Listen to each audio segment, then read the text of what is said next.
Actually, I'm working as a VC and Managing Director of AP State Minority Finance Corporation in Hyderabad.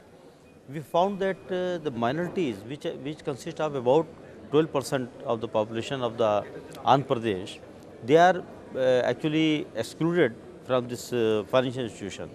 So it was necessary that minorities should be included in this financial activities, and they were not able to even open the account when they are going to open the account, because most of them, they were not having the proper residence certificates and so many proof which are required to open the bank account. Then in the state level monitoring committee of the bankers, then we raised this issue, and the things were you can say relaxed for the minorities like SCs and STs, and their accounts were open. So that is the first step for the inclusion of the minorities in the financial activities. Unless you are having the bank account, you cannot proceed forward. Second thing, what we found, that minorities are having the literacy very less comparing to other communities. So our state government thought that unless the minorities are brought in the main stream, it will be difficult to prosper a state or to progress a state. Therefore, we have given the scholarship and fee reimbursement to the minority student from class 1 to PhD, including all the professional courses. So you will be surprised to note that now in the Andhra Pradesh, we are paying the fees to the tune of 290 crore rupees in the 2010-11. So now when the students, they are coming forward and they are taking admission in the BTech, MTech and MBBS and all those things, so certainly their level of the income will increase, and once their level of income is increased, so certainly they will be included financially. So that is our main aim for the financial inclusion. Yeah. So what are the basic prerequisites for the wider financial inclusion in India like nation?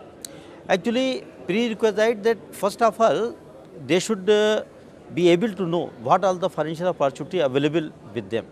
Then if they are backward, like the minorities and other our element of the society, they should be helped by the government also. Then they will be able to include it. Like as you are saying that UID card is there, election card is there, or so many opening of the bank account is there. So some conditions should be relaxed depending upon to the situation of the person. If the person is having, the illiterate person is there, he is above the poverty line, he will be having so many proof for opening the bank accounts and all those things. But those persons who are migrated from the villages to the cities, they are not having any proof, they are not having the house in their name, they are not having electric connection in their name, they are not having telephone connection in their name, how they can open the account? Unless they open the account, this is the first step, I think, opening the account to include themselves financially. Then only they can go for other things. So that is the main thing, that we should relax the condition to those people who are very backward. Yeah. Sir, according to you, what kind of re-engineering is needed for effective implementation of ICT in financial inclusion? See, for implementing the ICT, we should make it user friendly. The ICT, depending upon this activity to activity. See, for example, the use of the ICT in the banks, or use of the ICT in the income tax department. Who is paying the income tax? Who is using the online income tax filing? All the literate people only. Hardly, I think now this 20% or 25% of the income tax pay, they are using the online submission of the forms.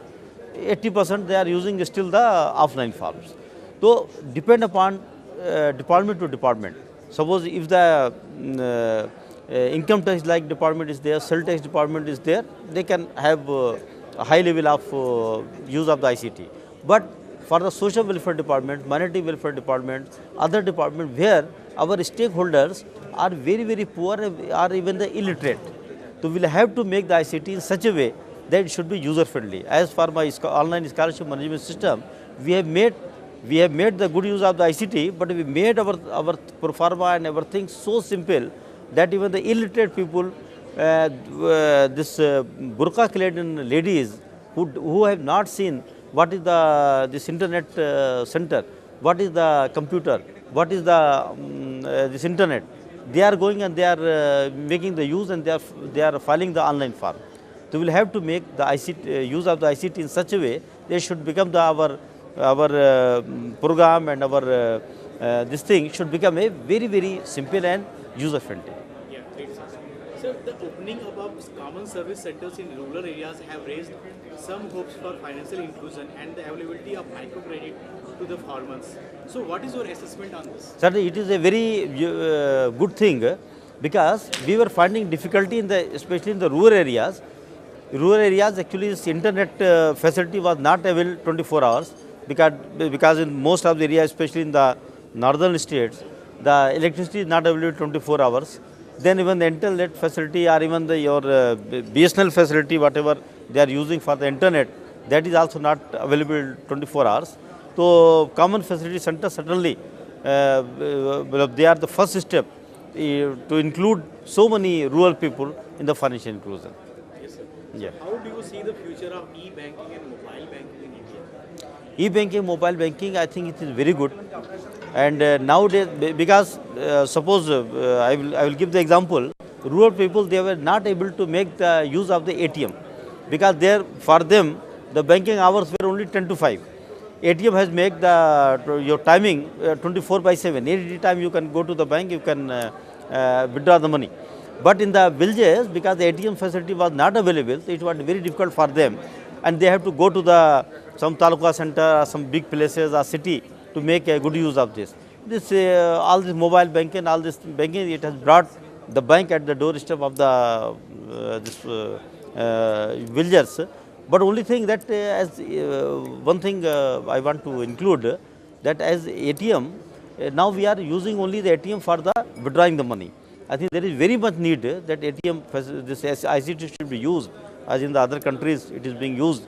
That and I think I have heard few months back that ICICI Bank was going to start that we can deposit the money also through the ATM. I think it might have been started in few cities, but it has not been popularized till now. I think that if also can be made popular, then I think the banking services become the 24/7. Yeah, great. Yeah. Dr. Rizvi, there are 6 lakhs unbanked villages in India and only 38% of the country's bank branches are in rural areas. Yeah. So, what should be done to mitigate these challenges? For that, first of all, they should open the bank in all the villages. Though the banks are having lot of problem in opening the bank branches in all the villages, since they are having the security problem, they are having this online problem, connectivity problem, they are having the current problem. So many problems the bankers are having, and similarly this working problem also. They should become the financially viable unit also, so that they can open the account, open the bank branches in all the villages. But I think in near future it will become a thing true, and I think all the villagers will be having the banks in the village itself. Thank you so much, sir. Thank you Okay. so much for joining.